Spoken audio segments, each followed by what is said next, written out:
नेकी के रास्ते पर चलकर दूसरों की मुस्कुराहट का कारण बने। किस प्रकार बने? नेक और अच्छे इंसान किस प्रकार बने? ऐसा क्या करना होगा जिससे कि हम अच्छे इंसान या दूसरों की मुस्कुराहट का कारण बन सकते हैं? तो आज हम इस साखी में यही जानेंगे। गुरु रूप प्यारी साध संगत जी, प्रेम से कहना धन निरंकार जी।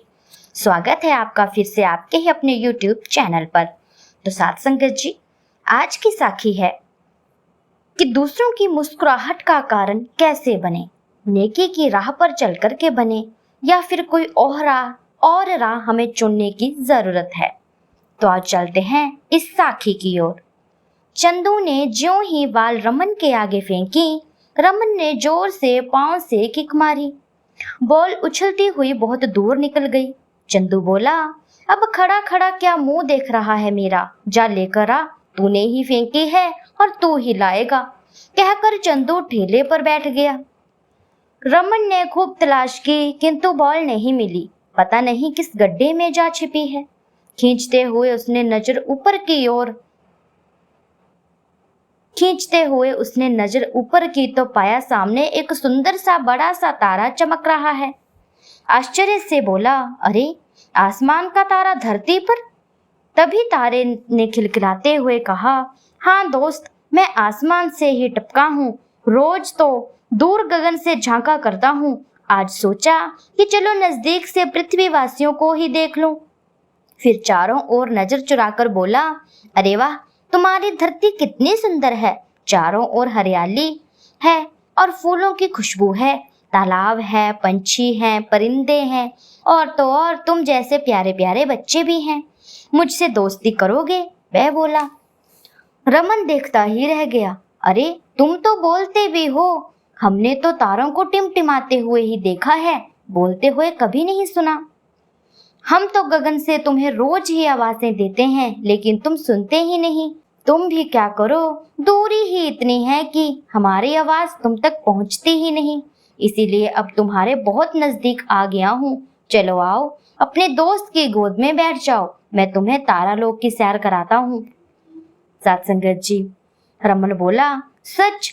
रमन ने आश्चर्य से कहा और बढ़कर अपने नए मित्र तारा का हाथ पकड़ लिया। तारा रमन को लेकर उड़ चला, ऊपर ऊपर और भी ज्यादा ऊपर। रमन ने देखा चारों ओर अंधेरा घिराया है, लेकिन लगता ही नहीं कि रात हो गई है। तारों की जगमगाहट से सारा आसमान आलोकित है। तारा बोला, लो मित्र, आ गया है हमारा तारालोक। यहाँ हम सब तारे मिलजुल कर रहते हैं, आपस में कभी लड़ते नहीं, खूब प्रेम से रहते हैं, एक दूसरे का काम करते हैं, सहायता सेवा आदि हम करते रहते हैं एक दूसरे की। सत्संगत जी, रमन बोला, अरे वाह, तारे ही तारे, कोई छोटा तारा क्यों, कोई छोटा तारा तो कोई बड़ा तारा। वाकई दोस्त, तारा नगरी तो बड़ी प्यारी है, न्यारी है। ऐसा प्रकाश तो धरती पर भी नहीं है। हाँ, दिन में सूरज भैया की धूप निकलती है। रमन की बात काटकर तारा बोला, इसीलिए तो हम रात में चमकते हैं, ताकि पृथ्वीवासी हमारे सहारे अंधेरे में रास्ता खोज सकें। वह देखो, चांद राजा, जिसे तुम चंदा मामा कहते हो, वह राजा चांद पूरे 15 दिन बाद अपनी चांदनी का सुख आप लोगों को देते हैं। है ना मजे की बात?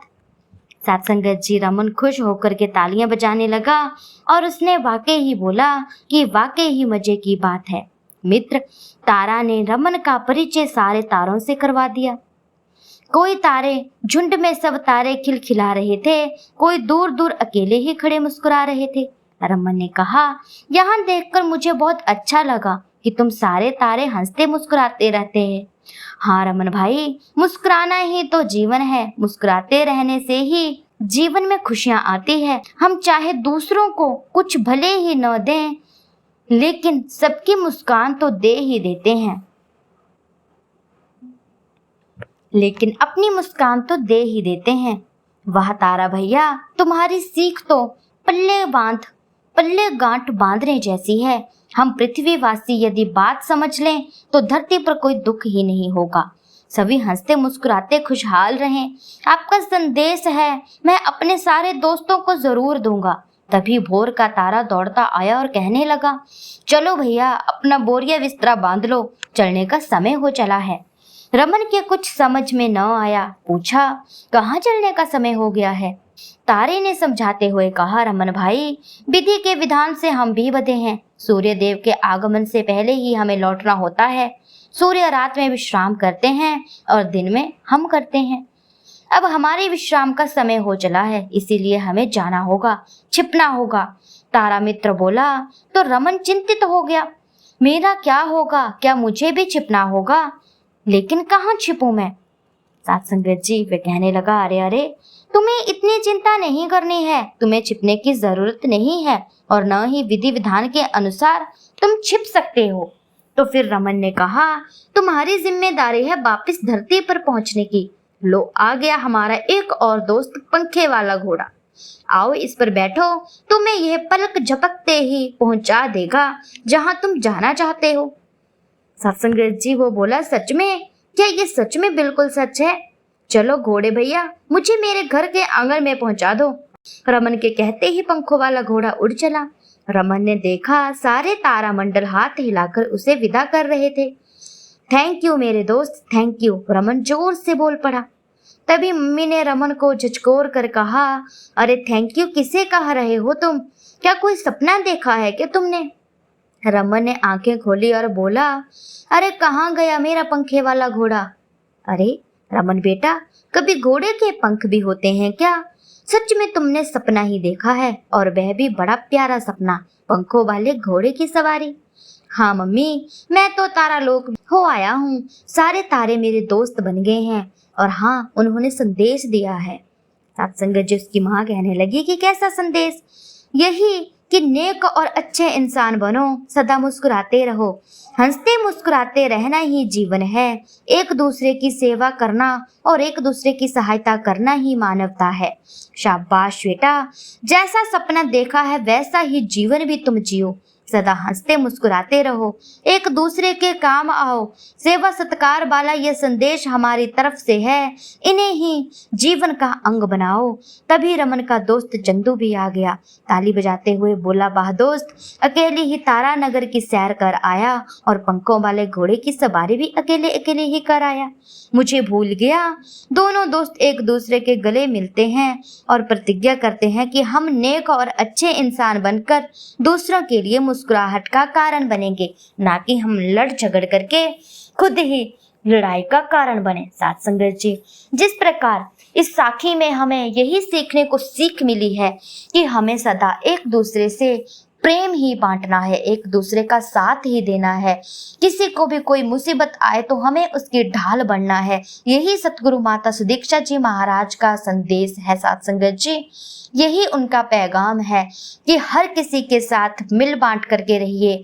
नफरत में कुछ नहीं रखा है तो सिर्फ अपना नुकसान रखा है। नुकसान के अलावा इंसान और कुछ नहीं करता इस जिंदगी में। इसीलिए साथ संगत जी, आजकल का इंसान ऐसा बन गया है कि वह सिर्फ और सिर्फ खुद के लिए नुकसान ही खोजता जा रहा है, अच्छाई की तरफ बढ़ता ही नहीं है।